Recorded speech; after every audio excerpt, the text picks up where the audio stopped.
సరే, అన్ని కారణముల చేత సుందరకాండని సర్వోత్కృష్టమైనటువంటి స్థితిగా పెద్దలు నిర్ణయించారు.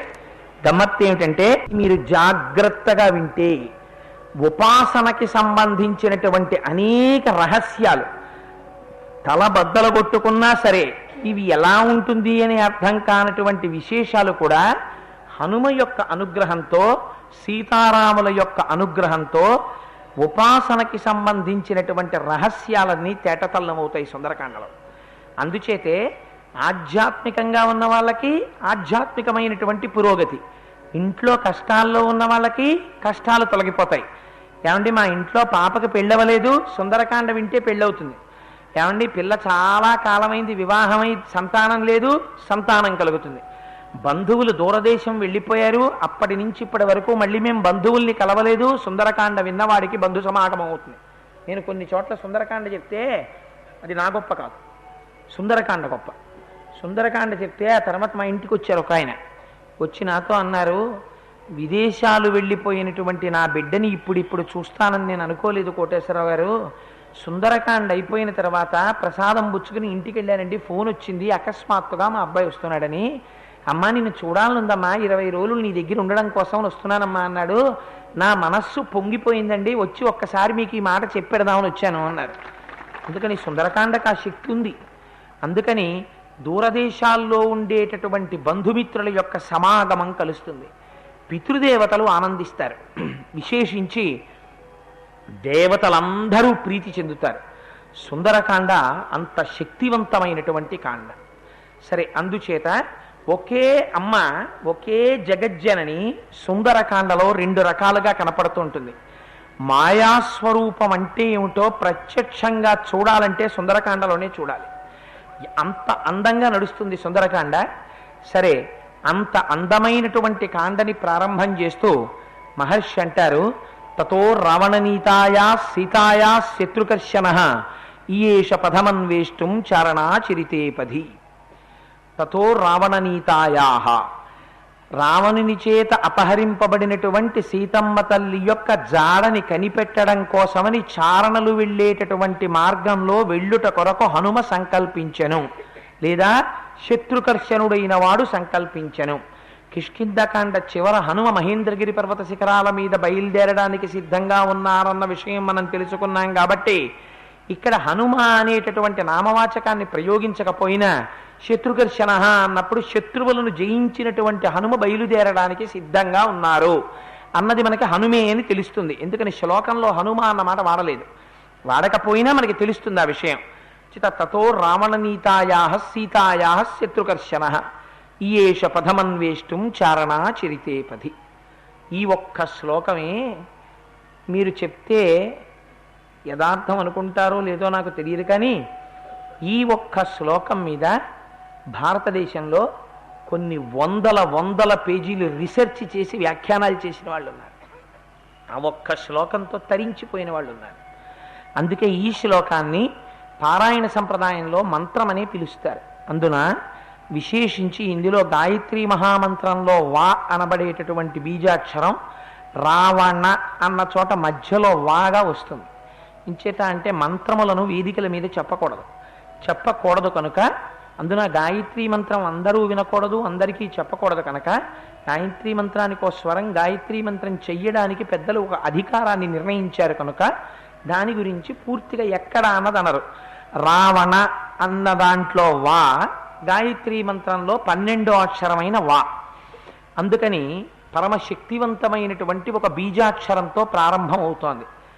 సుందరకాండ ప్రారంభంలో ఉన్న గొప్పతనం తనంత తానుగా మంగళాచరణముతో ప్రారంభమైపోయింది.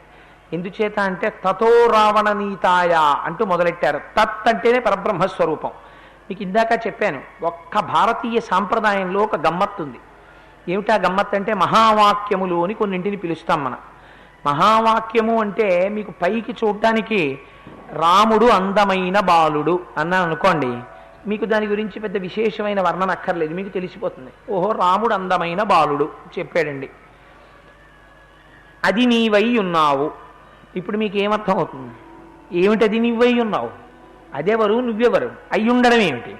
దీనికి వ్యాఖ్యానం అవసరం అవుతుంది, పూర్వాపర అనుసంధానం అవసరం అవుతుంది.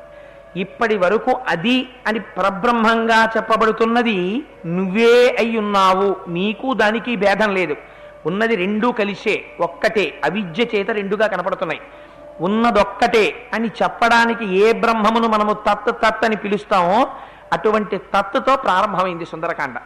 తతో రావణనీతాయా సీతాయా శత్రుకర్షణ. ఆ సీతమ్మ తల్లి యొక్క జాడ కనిపెట్టడానికి ఈయేష సంకల్పించను. ఎవరు? హనుమ. హనుమ అనొచ్చు కదా. ఇక్కడికి వచ్చేటప్పటికి మహర్షి ఒక మాట వేశారు, శత్రుకర్షణ. శత్రుకర్షణుడైనటువంటి వాడు సంకల్పమును చేశాను. మీరు రామాయణాన్ని మొట్టమొదటి నుంచి వింటూ వస్తున్నారు. ఎక్కడైనా హనుమ ఎవరితోనన్నా యుద్ధం చేసి ఎవరినైనా చంపినట్టు వాల్మీకి మహర్షి ఇప్పటి వరకు రామాయణంలో ఎక్కడైనా చెప్పారా? వాల్మీకి రామాయణంలో ఇప్పటి వరకు జరిగిన ప్రవచనంలో ఎక్కడైనా హనుమ యుద్ధం చేసి ఫలానా వారిని చంపారు అని మీరు ఎక్కడైనా విన్నారా? ఇప్పటి వరకు ఎక్కడ వినలేదు కదా. మనం ఎవరితోనో ఆయన యుద్ధం చేసింది వినలేదు. మరి అటువంటప్పుడు శత్రుకర్షణ అనడానికి ఆయన ఏ శత్రువుల్ని సంహరించారు అంటే, శత్రువులను సంహరించిన వాడు అనడానికి కారణం ఆ శత్రువులు బాహ్య శత్రువులు కారు, అంతఃశత్రువుల్ని గెలిచారాయన. ఎవరా అంతఃశత్రువులు? అందుచేతనే యోగి పుంగవుడై సాధకుడిగా మాత్రమే ఉన్నారు హనుమ. ఎందుచేత అంటే మొట్టమొదట ఆత్మదర్శనానికి బయలుదేరేటటువంటి యోగికి ఉండవలసిన ప్రథమ లక్షణం ఇంద్రియ నిగ్రహం. ఇంద్రియ నిగ్రహమే లేదనుకోండి, శమము దమము అని రెండు మాటలు వాడతారు. శమము దమము అంటే బాహ్యేంద్రియముల యందు నిగ్రహం ఉండాలి, అంతరింద్రియముల యందు నిగ్రహం ఉండాలి. ఈ రెండూ నిగ్రహించగలిగినటువంటి వాడు ఎవరుంటాడో వాడు మాత్రమే పరబ్రహ్మమును గురించి ఆలోచిస్తూనైనా కూర్చోగలడు, ధ్యానం చెయ్యగలడు. మీకు ఒక ఉదాహరణ చెప్తాను. మీరు ఏదో ఒక మంత్రం పుచ్చుకున్నారనుకోండి, ఆ మంత్రమునకు ఒక అధిష్టాన దేవత ఉంటారు. ఆ అధిష్టాన దేవత యొక్క స్వరూపం ఇలా ఉంటుంది అని మీకు గురువులు మంత్రోపదేశం చేసినప్పుడు చెప్తారు. చెప్పి దానికి ఒక ప్రార్థనా శ్లోకం చెప్తారు, అంగన్యాస కరన్యాసాలు చెప్తారు. చెప్పి నాయనా నువ్వు ఆ మంత్రం చేసే ముందు ఈ ప్రార్థనా శ్లోకం చెయ్యి, ఆ మంత్రాధిష్టాన దేవతని ఈ స్వరూపంగా నువ్వు ధ్యానం చేయి మనస్సులో. బాహ్యనేత్రములను మూసి ఆజ్ఞాచక్రం మీద ఆ మంత్రాధిష్టాన దేవత యొక్క దర్శనం చేస్తూ ధ్యానం చేయమని చెప్తారు. మీరు బాహ్యనేత్రములను మూసినా మీ మనస్సు ఒక నేత్రంతో ఉంటుంది. అదే గమ్మత్తు. మీరు ఇక్కడైతే నేత్రములను మూస్తారు, మూసి మీకు ఇచ్చిన మంత్రాధిష్టాన దేవతా స్వరూపం గురించి మీరు ధ్యానం చేస్తున్నారనుకోండి. ధ్యానం చేస్తుంటే మీ లోపల ఉండేటటువంటి నేత్రము ఆ స్వరూపాన్ని చూడడం ప్రారంభం చెయ్యాలి. కానీ గమ్మత్తు ఏం చేస్తుందంటే, ఈ కన్ను మూసిన మనస్సుకొక కన్ను ఉంటుంది. అదేం చేస్తుందంటే ఆ కన్ను పెట్టుకుని ఇతపూర్వము మీ చేత చూడబడినటువంటి వస్తువులని తాను చూసి దర్శనం చేయిస్తుంది లోపల. ఎంత గమ్మత్ అంటే, మీరు దేవతా దర్శనం కోసమని ప్రార్థనా శ్లోకం చెప్తారు, కానీ మీ మనస్సు అక్కడ నిలబడదు, వెళ్ళినట్టు వెడుతుంది, నాలుగు అలవాటు చేసేస్తుంది. కాబట్టి ఆ శ్లోకం చెప్పేస్తుంది. చెప్పేసిన తరువాత ఆ మనస్సు కన్ను పట్టుకుని జారిపోతుంది. జారిపోయి ఈ ఇంద్రియం లోపల ఉండే శక్తిని పట్టుకుని జారిపోతుంది. జారిపోయి ఎక్కడికి వెళ్ళిపోతుంది? తన ఇష్టం వచ్చిన చోటుకి వెళ్ళిపోతుంది. ఇలా కూర్చుని ధ్యానం చేసుకుంటున్నాం అనుకోండి, ఒక శ్లోకం చెప్పామనుకోండి, నిన్న రాత్రి వస్తూ రైతు బజార్ నుంచి వెలగపళ్ళు తెచ్చాను, ఇది వెలగపండు పచ్చడి చేస్తుందా ఇవాళ అని మీకు ఆలోచన వచ్చింది అనుకోండి, ఈ కంటితో మీరు చూడక్కర్లేదు రైతు బజార్ని. నేను హాస్యం కోసం ఈ మాటలు చెప్తున్నానని మీరు అనుకోకండి, నేను చాలా ఒక గంభీరమైన విషయాన్ని ప్రతిపాదించాలని చెప్తున్నాను. అప్పుడు మీ కళ్ళ ముందు రైతు బజార్ ఉండక్కర్లేదు, వెలగపళ్ళ బొట్టు ఉండక్కర్లేదు, వెలగ పండు ఉండక్కర్లేదు. కానీ మీ మనస్సు ఒక కన్ను పెట్టుకుని రైతు బజార్కి వెళ్ళిపోతుంది. వెళ్ళిపోయి రైతు బజార్ని చూస్తుంది. మీకు లోపల రైతు బజార్ కనపడుతుంది, వెలగపళ్ళ బుట్ట కనపడుతుంది, మీరు కొన్న వెలగపళ్ళు కనపడతాయి, మీరు తెచ్చి ఎక్కడ పెట్టారో కనపడతాయి. అది వెలగపళ్ళు చేస్తుందో కొబ్బరి పచ్చడి చేస్తుందో, రేపు నేను ఊళ్ళో ఉండను, ఎక్కడికో వెళదాం అనుకుంటున్నాను, వెలగపండు పచ్చడి రేపు కానీ చెయ్యదు కదా, రేపు అక్కడికి వెళ్ళాలి. ఎక్కడికి వెళ్ళిపోయింది? ఇవాల్టి దగ్గర నుంచి రేపటి వరకు, ఇవాళ చేసే కొబ్బరి పచ్చడి వరకు ఇన్నింటితో వెళ్ళిపోతోంది. ఇక్కడేమవుతుంది? మాల తిరిగిపోతుంటుంది, మంత్రం వెళ్ళిపోతుంటుంది. అధిష్టానము యొక్క దర్శనాన్ని చేస్తుందా? చెయ్యదు, జారిపోతుంది. శమదమములంటే ఇంద్రియాల్ని కట్టడి చెయ్యగలగాలి. బయట గెలవడం గొప్ప కాదు. ఓ ఇల్లు కట్టుకోవడమో, ఓ తోట కొనుక్కోవడమో, ఓ కారు కొనుక్కోవడమో తక్కువని నేను అన్నాం. కానీ ఏది గొప్పది? ఇంద్రియాని బలిష్టాని నియుక్తాని మానదా అపక్వస్య ప్రకుర్వంతి వికారాం స్థాననీకష అంటాడు వ్యాస భగవానుడు దేవీ భాగవతంలో. అన్నిటికన్నా గొప్పది తన ఇంద్రియాల్ని తాను గెలవడం. మీరు ఎంత వద్దని చెప్పండి, మీ మీద ఇంద్రియాలు పోరాటం చేస్తూనే ఉంటాయి. ఇంకా ఎన్నాళ్ళు రా బాబు ఈ రామాయణం, ఇంకా 28వ రోజో 29వ రోజో అంటాడు. వీడ సాధ్యం కోలా సాయంకాలం అయ్యేటప్పటికి వచ్చేస్తున్నాడు రామన్ నెత్తి మీదకి. 42 రోజులు పెట్టేశాడు ఈ ప్రోగ్రాము. వదిలేద్దామంటే అయ్యో మళ్ళీ వినకపోతే పాపమేమో అనిపిస్తోంది, వెళ్ళేద్దామంటేనేమో అవతల ఎన్ని సీరియల్స్ అయిపోతున్నాయో. మీకోసం కాదు మహాప్రభు, నా గురించి చెప్తున్నాను అని లోపల నుంచి ఇంద్రియాలు ప్రతి క్షణం యుద్ధమే చేస్తుంటాయి.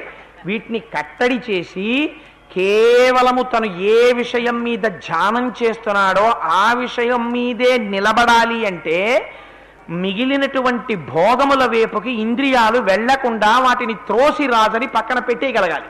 నాకు అక్కర్లేదని ఇంద్రియాలన్నీ వెనక్కి రావాలి. అలా ఇంద్రియాల మీద ఎవడు అధికారాన్ని సంపాదించి ఇంద్రియాల్ని గెలవగలడో వాడు శత్రుకర్షణుడు. శత్రుకర్షణుడైన వాడు చేసే మొదటి పని ఆత్మదర్శనము. వాడు యోగి కాబట్టి, సాధకుడు కాబట్టి ఆత్మదర్శనానికి బయలుదేరుతాడు. అందుకని శత్రుకర్షణ అన్న మాట సాధకునికి వర్తిస్తుంది, మొదట యోగికి వర్తిస్తుంది. అందుచేత శత్రుకర్షణుడై దేనికి బయలుదేరుతున్నారు? చారణా చరితే పథి, చారణులైనటువంటి వారు వెళ్ళేటటువంటి మార్గములో వెళ్ళుచున్నారు. చారణులైనటువంటి వాళ్ళంటే ఎవరసలు? చారణులు అంటే భూమికి దగ్గరగా ఉండి సర్వకాలముల యందు శుభవార్తలను చెప్పేటటువంటి దేవతా స్వరూపాన్ని పొందిన వాళ్ళెవరో వాళ్ళకి చారణులని పేరు. ఆ చారణులు అంటే వాళ్ళు ఏం చెప్తారు? వాళ్ళు ఎప్పుడూ శుభవార్తలే చెప్తారు. ఎందుకు శుభవార్తలు చెప్తారు? వాళ్ళకి ద్వంద్వములు తెలియవు. వాళ్ళు నోరు విప్పి మాట్లాడితే మంచి మాటే మాట్లాడతారు. నిన్నను మీరు చూశారు ఒక మహానుభావుడు అలా మాట్లాడిన వాడు ఎవరు? నిశాకర మహర్షి మాట్లాడారు. నిన్న ఎవరితో మాట్లాడారు? సంపాతితో మాట్లాడారు. ఏం చెప్పారు నిశాకర మహర్షి? కొన్ని వేల సంవత్సరముల తర్వాత జరగబోయేటటువంటి సీతాన్వేషణ ఘట్టాన్ని ఆయన దర్శనం చేశారు. నిశా అంటే చీకటి అన్న అర్థం ఒక్కటే కాదు. నిశా అంటే ఇంద్రియముల యొక్క వ్యాపారములను క్షోభింపచేసి తగ్గించగలిగినటువంటి శక్తికి నిశా అని పేరు అమరకోశంలో. అందుచేత ఆ నిశా కర అంటే చేయువాడు. ఇంద్రియముల యొక్క వ్యాపారమును తగ్గించగలిగినటువంటి వాడెవడున్నాడో తన వాక్కుల చేత వాడు నిశాకరుడు. అంటే నిశాకరుడు గురువు. అటువంటి బ్రహ్మజ్ఞాని అయినటువంటి నిశాకరుడి దగ్గర విన్నవాడెవరు? సంపాతి. ఎలా విన్నాడు? సమ్యక్, బాగా విన్నాడు. ఏమని? రెక్కలు లేకపోయినా బెంగ పెట్టుకోకోయ్, నీకొకనాడు రెక్కలు వస్తాయి. రామకార్యంలో మాట సహాయం చెయ్యడానికి ఇక్కడుండు. ఆ ఋషి దగ్గర విన్నటువంటి సంపాతి ఏం చేశాడు? సీతాదర్శనం చేశాడు. ఇవాళ హనుమ మిగిలిన వాళ్ళు లేకపోయినా సీతమ్మ అక్కడ ఉన్నది అన్న నమ్మకంతో వెడుతున్నారంటే ఎందుకు వెడుతున్నారు? సంపాతి చూశాడు. నాకు ఆ బలం ఉంది, జాతి చేత బలం ఉంది, ఆహారం చేత బలం ఉంది, దివ్య దృష్టి చేత బలం ఉంది, ఇక్కడ నుంచి చూస్తున్నాను సీతమ్మ ఉన్నది అని చెప్పారు. ఆయన చూశానని చెప్పారు. ఈయనకి విశ్వాసం కలిగింది. వేదాహమేతం పురుషం మహాంతం ఆదిత్యవర్ణం తపసస్తుపారే సర్వాణి రూపాణి విచిత్య ధీర నామాని కృత్వాభివదన్యదాస్తే అని ఋషులు ప్రకటించారు. అంతటా నిండిపోయిన పరబ్రహ్మము జ్ఞానము చేత తెలియబడి భక్తి చేత పూజింపబడినప్పుడు ఈ మాంసనేత్రమునకు కూడా అందేటటువంటి స్వరూపముతో దిగి వస్తుంది అని అభయం ఇచ్చారు. అందుచేత అటువంటి స్వరూపంతో ఉన్నటువంటి సీతమ్మ యొక్క దర్శనం కోసమని సంపాతి చెప్పిన మాట మీద విశ్వాసంతో ఇవాళ బయలుదేరుతున్నారు. పూర్వం చెప్పినటువంటి పెద్దల యొక్క మాట మీద విశ్వాసముంచి బయలుదేరుతున్నటువంటి సాధక స్వరూపంతో, యోగి స్వరూపంతో వెడుతున్నారు. అందుకని చారణా చరితే పది అన్వయం నిశాకర మహర్షికి, సంపాతికి. అందుకని కిష్కింధకాండ నుంచి సుందరకాండలోకి వెళ్ళడం. అందుకని అలా చారణాచరితే పది ఆ మార్గంలో వెడుతున్న వారై, అందులో బ్రహ్మజ్ఞాని అయినటువంటి నిశాకర మహర్షి స్నానం చేసి వస్తుంటే జీవులు తమ యొక్క భేదభావాలన్నింటినీ మరిచిపోయి ఆయన చుట్టూ వచ్చి నడిచి వెళ్ళాయి. నిన్నటి రోజున మీకు చెప్పాను, పెద్ద పులులు, సింహాలు, పావులు కూడా ఆయన వెనకాతలు వెళ్ళిపోయాయి. ఎందుకని వెళ్ళాయి? బ్రహ్మమును తెలుసుకున్నవాడు బ్రహ్మమే అగుచున్నాడు, బ్రహ్మవిద్ బ్రహ్మైవ భవతి. అందుకని ఆయన దగ్గర ఇంకా ఆ భేదభావాలు ఉండవు, అన్నీ బ్రహ్మస్వరూపంగానే మసిలిపోతాయి అంతే.